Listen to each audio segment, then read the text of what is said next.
what do you think is next for Bray Wyatt? And what do you think is going to be different about who he is now versus the way he was before? Based off his reintroduction, because there's a lot of things that happen. But as far as what's next, you don't know what's next, because first of all, if you think about it, he debuted at the end of the show, and he didn't target anybody. He didn't target anyone. So it's like, so is he just going to terrorize the WWE? What show is he going to be on? Who is his target? Why is he here?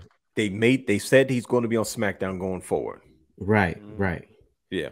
That's a big money show. But as far as Fox was the highest bidder. Sorry. Yeah. As far as the reveal, everything from when I saw the Fiend being revealed, I was like, "Oh, I can understand the other characters." There you go. But the Fiend, yeah. So it seems to me like he's leaving that behind, and like you said, he's moving forward, and he's going to tell a new story. We just don't know what that story is. I'm thinking now. It seems like if you really think about it, all of those characters that were introduced before or that they showed, they're depleted. They don't even matter anymore. And then we had this whole concept of 6. So, is there a new family coming? Whew. Everybody was talking about, oh yeah, the puppet's going to come to life. All right, well they did. Exactly. And they did. Now what? What? And it was just like that. And I think that's the $1 million question. And I think that right there is worth the price of admission. It sounds like we have another investigation. It's coming because it's like, right. What's next? What's going on with this 6? I feel like a new family's coming, bro. Brian H, tell us why we are in a space where we care so much about a character. We're not even worried about the fact that he's a professional wrestler. It's all sports entertainment, baby. Like, we didn't even ask about his matches or who he's going to face next. Or is he still beefing with Randy Orton? We're trying to figure out, first of all, what we saw his entrance.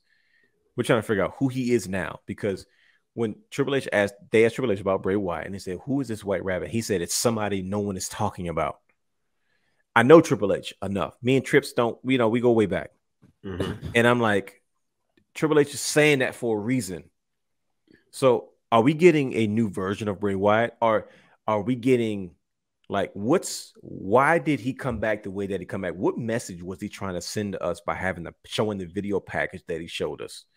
And where do you think we go from here? We went down his rabbit holes. We knew it was him. That the last video was the biggest clue, when the rabbit went to the X and he went down in that fire, and we heard that voice, and I was like, okay, it's official. But I don't want people to take for granted that entrance, that return was not for the sake of just a return. That was a message that was being sent. And I'm sure people are going to miss it because everybody was just so excited to have him back in the first place. But Brian H, you are someone with superior wrestling intellect. Brother Hugh, you are someone with superior wrestling intellect. We know better. So Brian H, what did you take away from that? What message was he trying to send to us? What was he saying? Who is he returning as? I mean, when you think about it, it's he's got the whole world in his hands, right?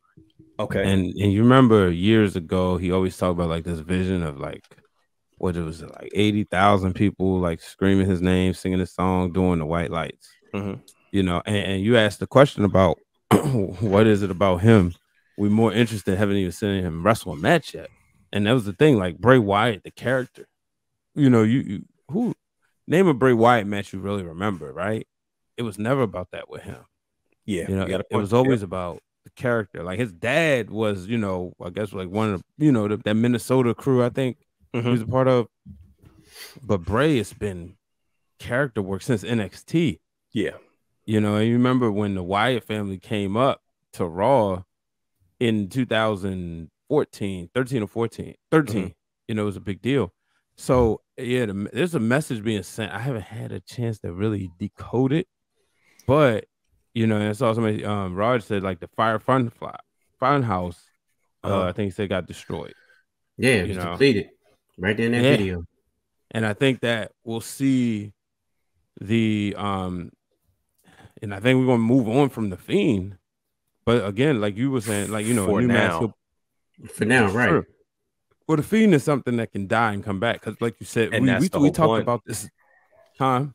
I mean, I agree with you. It's the three faces of Foley. Yeah, we talked about this in 2020. Can y'all hear my dog barking? Can y'all hear it? The dog barking? Nah. Okay. Slightly. But okay. He good. He's cool. Shut up. Sorry. But yeah, we talked about in 2021 Fiends, you know, they get up, they die and they come back. They die and they come back. So I think we see that, but I don't know who he's targeting. But this is certainly interesting. And I'm here for the ride because the fact they didn't give us too much, we still hooked. It doesn't even matter. It doesn't even matter who he's targeting, man. As long as he's here and he's creating memories, that's it. Like you said, nobody cares who he is wrestling right now. You know, it's all about that wow factor. Yeah. Like, what story is he going to tell? He's so captivating. Like, come on now. It's crazy. I don't know. I'm just eager to see what's going on. What's next? Ladies and gentlemen, you get a live version right now. Breaking news exclusive of Realness Reacts, because I'm about to break this down like my name is Brian H. There it is.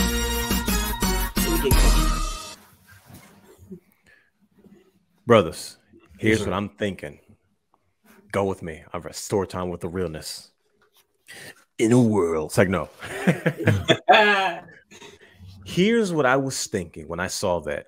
I've looked at that video a couple of times, and I just like, man, I'm not even into horror thrillers, but if I've seen a good one, I've seen a couple of good ones, I'm like, well, this is really good. It's got crazy messages to them. But here's what I took away from Bray Wyatt's return and how he returned.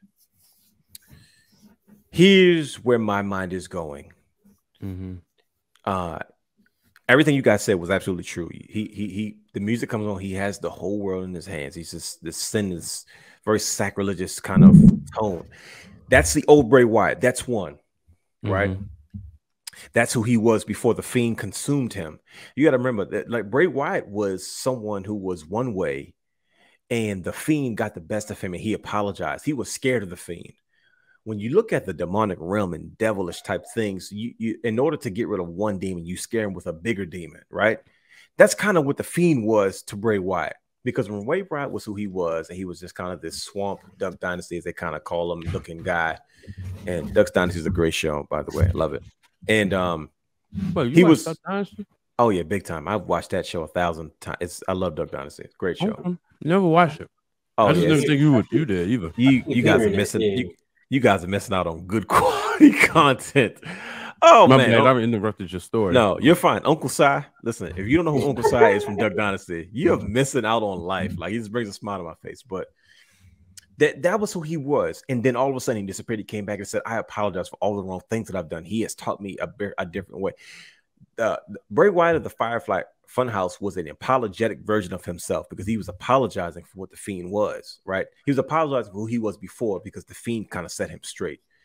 He can't control the Fiend. The Fiend was what kind of came out of him. The Fiend was supposed to be the demon that was controlling who Bray Wyatt was, and now he's supposed to be trying to be reformed and on his best behavior, because he's afraid of this being, because he can't control it, right? And he created this world, this Firefly, that's creepy, because he's like, every week the rambling rabbit's like, man, you guys don't know what's going on here, man. It's creepy in here. Like, you do, and he would kill the rabbit every week, because he's like, oh, you silly rabbit, you're exposing secrets you're not supposed to expose. And it was just far out. It was completely different from what we were used to. And he becomes a Fiend. He gets burned. He comes back to life, so on and so forth. When I saw Bray Wyatt come through that door, I'm like, dude, wherever Bray Wyatt was before the Fiend took over, he came back from that realm. So it was almost like the original Bray Wyatt is back from the dead. It seems like he was in a whole different world, and he had to fight his way to conquer the Fiend to get back where he is now. And it was like, to me, him coming back with that lantern, because the original lantern had Bray Wyatt's head on it with his eyes kind of sewn shut. Right. And that was the Fiend had conquered Bray Wyatt. And now this time the Fiend, Bray Wyatt returns instead of the Fiend character. And I'm like, dude, wherever Bray Wyatt was, whatever battle he was fighting in the nether regions or in the spiritual world, it seemed like he finally won. And now he's coming back. And I'm like, dude, Bray Wyatt is back, and you're making it very specific that this version of Bray Wyatt is back. So where are you coming from? Where have you been? Like the Fiend is not just, he's incorporating everything, because he could just could have came back with the he's got the whole world and did none of the other stuff. But it was something very specific that he did. Was while that was going on, he showed you what had happened to the Firefly Funhouse, just like Brother Hugh said. It had cobwebs, it was on, it was off, and then that TV came on, and there's this message that he keeps sending to the world. It keeps saying, who killed the world? You did. What world are you talking about? Bray Wyatt originally was the eater of worlds, but now he's saying, you killed the world. Who killed the world? You did. He has this new face, he has this new mask, and he says that he's here. And I'm like, dude, outside of his tribute to Brody Lee, I'm like, dude, what dimension was this Bray Wyatt in? Where was he trapped at while the Fiend took over and he became this different character?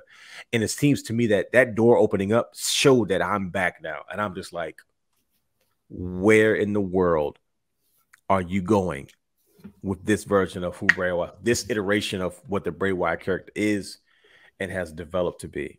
And that's the part, gentlemen, that has me the most excited, because if you can captivate me on the level that you did when you debuted with that video package and stuff like that, the Firefly Funhouse has always been so flat and so creepy, but I wanted so much more from it. And what I saw this past week at Extreme Rules, that's the version. Like, I've been looking for that. Like, I was so disappointed with the Firefly Funhouse at WrestleMania and how they did and how they did it, because I wanted them to bring the Firefly Funhouse to life.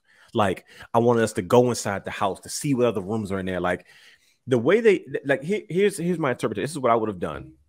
As far as, this is why I'm disappointed in that match, because we saw it reminded me of something I saw in NXT with Mello and Trick, and they were in that haunted house, that NXT Halloween special over the pandemic, and they with Johnny Gargano, and I think Dexter Lumis was there, and they did that whole thing where they was inside this house, right? And it was like a haunted house special. And I said, dude, this is what I wanted the Firefly. I wanted them to bring the Firefly Funhouse to life the same way they did with the Boneyard match. Okay. I wanted them to be in that room, but I wanted to see what life was like outside of that room. Even if it was like, you ever been like to a fun house at a carnival or a haunted house where it's like one room is completely different from the other? Yeah. Like, that's the version of that I wanted to see against him and Johnson. I wanted to see a cinematic match. Like, the way they did it was fine. It was kind of allegorical, but I was like, dude, I wanted them to film that like this horror. I wanted to be a horror movie come to life. I wanted to see a horror movie version of a wrestling match where they would show us that room, but then they would show us life inside. Like, this is kind of like a twisted Pee-wee's Playhouse. Because if you look at Pee-wee's Playhouse, it can be pretty creepy. But like, I wouldn't dare look at it now because it's this late and it's dark outside. I'm not looking at nothing Pee-wee's Playhouse related. That might freak out. But if you look at Pee-wee's Playhouse, it's very whimsical and everything is very different about it. It's like, it's creepy looking because it's like, whoa, this place is overly whimsical. I was expecting that version of the Firefly Funhouse to show up at some point, and we didn't really get it. But this is the closest that I've gotten to that feeling where I'm like, it's not just this set. They're like trying to bring this to life. And that's what I wanted to see with that match with him and John Cena. But I feel like now with Triple H at the helm, we saw a little bit with Randy Orton in him with the whole Sister Abigail thing. And, he burned down the house where his sister was buried and all that whole thing. It's just, Bray Wyatt is a storyteller. And I'm excited about what he's going to be able to do and how creative they're going to allow him to be. They have one of the lead writers from Marvel, one of the lead writers from the horror genres that's now in the creative team that I'm almost sure is going to be specifically working on Bray Wyatt stuff to kind of help bring, his vision of what he feels this character should be and probably tell some of the stories that he really didn't get a chance to tell outside of what Vince kind of wanted it to be. So, gentlemen, I'm looking forward to it as we wrap this up, man. I can't wait to see where this goes. Excited. This is wrestling, man. Yeah, it's the beauty. I'm scared because I'm like, dude, don't string us along, because I feel like they're gonna just string us. Because now that they know how to get us, it's too late now. We've exposed ourselves. They say, yo, if we send people down this rabbit hole, we know they're gonna go because they proved they were willing to go, and they love this guy so much that we know that they're gonna do it. So, I mean, that's just where I'm at mentally. And I'm looking forward to it. Bray Wyatt is going to be a game changer. He's going to be an instant ratings booster, the more his involvement is. But gentlemen, started to put a QR code like right there. See that? There you go. That's doing too much. That's messing people up in the head. Send it to the website. Take them right to our merch store. Exactly. Take it to the website.